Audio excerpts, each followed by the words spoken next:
Oke, yang pertama yaitu ada definisi demokrasi menurut para ahli. Menurut Aristoteles, demokrasi adalah suatu negara, suatu kebebasan karena melalui kebebasanlah setiap warga negara bisa saling berbagi kekuasaan di dalamnya.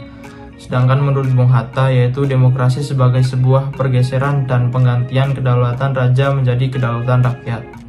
Yang kedua yaitu ada prinsip. Menurut Franz Magnus, ada 5 prinsip dalam demokrasi. Yang pertama yaitu negara berdasarkan pada hukum.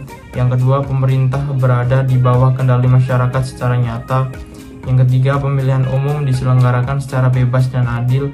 Yang keempat, keputusan berada di tangan mayoritas. Dan yang nomor 5 yaitu adanya jaminan mengenai kedudukan warga negara dalam negara terhadap hak-hak berdemokrasi. Sedangkan Mas Wadi Rauf mengutarakan ada 2 prinsip demokrasi, yaitu 1. Kebebasan atau persamaan atau yang bisa disebut juga dengan freedom atau equality. Yang kedua yaitu kedaulatan rakyat. Selanjutnya ada sejarah demokrasi.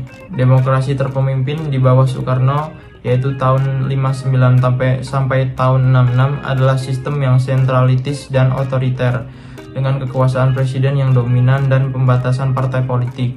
Kejatuhan sistem ini disebabkan oleh ketidakstabilan politik dan konflik internal yang akhirnya memicu peralihan kekuasaan ke Soeharto.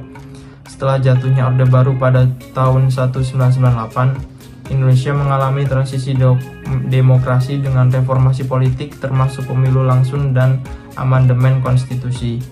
Tantangan konsolidasi demokrasi tetap ada, seperti korupsi dan pengaruh oligarki. Meskipun ada kemajuan dalam membangun sistem demokrasi yang lebih terbuka. Selanjutnya itu ada sejarah demokrasi lagi, yaitu desentralisasi memberikan otonomi lebih besar kepada daerah yang memperkuat partisipasi lokal dalam politik dan pengambilan keputusan. Namun masalah tata kelola tetap muncul, seperti korupsi di tingkat daerah dan kesenjangan dalam efektivitas pemerintahan. Ketiga poin ini mencerminkan evolusi demokrasi Indonesia dari otoritarianisme menuju reformasi yang lebih demokratis, dengan berbagai tantangan dan pencapaian sepanjang perjalanan tersebut. Selanjutnya ada Orde Lama di tahun 1959 sampai 1966. Demokrasi terpimpin merupakan sebuah sistem demokrasi yang seluruh keputusan dan pemikiran pemerintahan negara berpusat pada pemimpin negara. Pemimpin negara pada saat itu adalah Presiden Soekarno. Pada masa Orde Lama terdapat beberapa penyimpangan pada demokrasi terpimpin. Yang pertama, Presiden Soekarno ditetapkan sebagai presiden seumur hidup berdasarkan TAP MPRS nomor 20 tahun 1963. Hal ini menyebabkan kekuasaan presiden semakin besar dan tidak terbatas. Selanjutnya ada Presiden mengeluarkan penetapan presiden nomor 3 tahun 1960 tanggal 5 Maret 1960 yang membubarkan DPR hasil pemilu 1955. Salah satu faktor penyebab berakhirnya demokrasi terpimpin adalah adanya kekacauan besar yang diakibatkan oleh peristiwa G30 SPKI. Selanjutnya ada masa Orde Baru.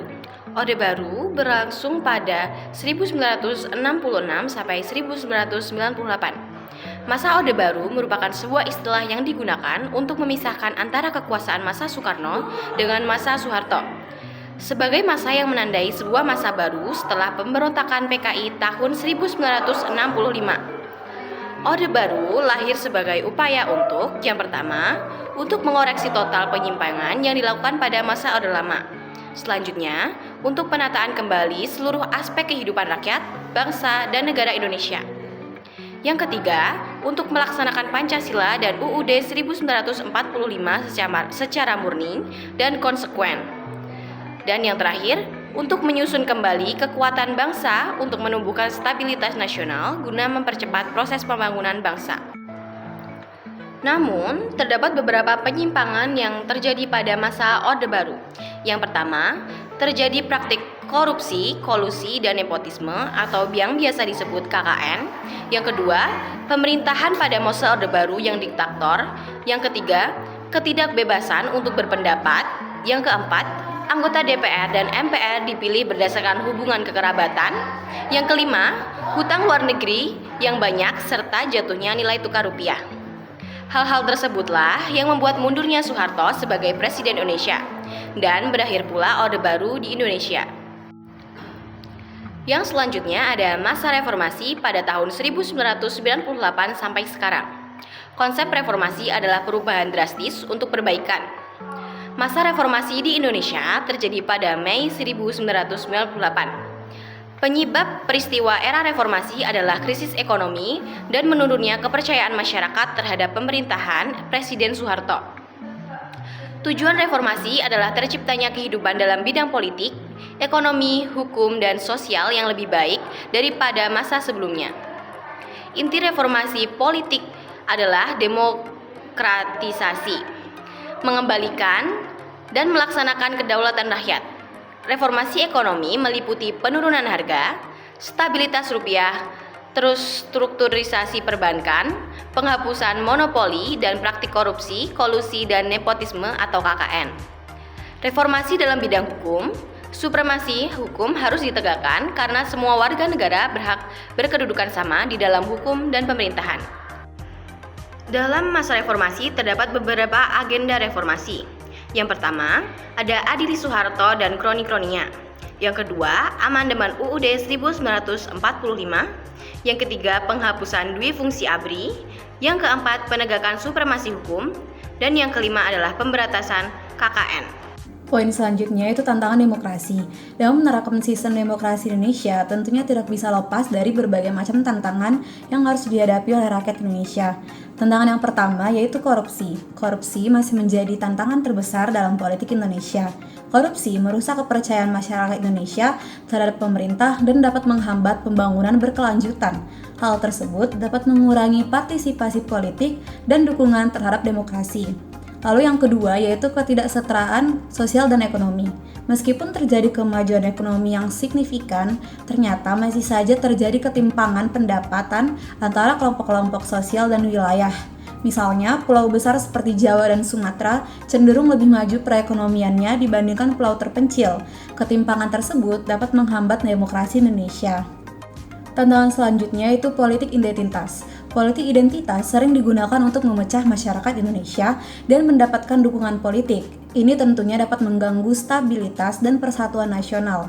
Politik identitas juga sering mengalihkan perhatian dari isu-isu penting dan memfokuskan perhatian pada perbedaan identitas yang dapat menghambat proses demokrasi karena membuat kita lupa pada masalah-masalah krusial yang perlu dihadapi bersama. Lalu yang terakhir, pelanggaran HAM. Beberapa kasus pelanggaran HAM telah terjadi selama era reformasi. Namun, pemerintah yang berkuasa saat ini masih belum mampu menuntaskannya. Kasus yang belum sepenuhnya ditangani ini membuat ketidakpuasan di kalangan masyarakat. Jika kita mengacu pada Persatuan Bangsa-Bangsa di Persatuan tersebut pasal 19 tahun 1948, kebebasan berpendapat adalah salah satu hak asasi manusia yang krusial dalam suatu negara demokratis. Hal ini memungkinkan setiap individu untuk menyatakan pendapat, gagasan, atau opini tanpa adanya tekanan atau hambatan dari pihak lain. Di sini termasuk pemerintah sendiri. Kebebasan berpendapat merupakan landasan bagi terciptanya masyarakat yang demokratis, di mana setiap warga negara memiliki hak untuk berpartisipasi dalam proses pengambilan keputusan yang mempengaruhi kehidupan mereka. Dan setiap orang berhak atas kebebasan berpendapat dan pastinya berekspresi. Hal ini mencakup kebebasan memiliki pendapat tanpa campur tangan dan menerima dan menyebarkan informasi dan gagasan lalu tanpa memandang batas wilayah. Jadi begitu pesan atas peraturan dari pasal 19 tahun 1948 peraturan PBB begitu. Jika kita melihat peran teknologi pada demokrasi, kita akan melihat juga bahwa teknologi yang muncul dan media sosial memberikan pengaruh yang signifikan terhadap cara masyarakat berpartisipasi.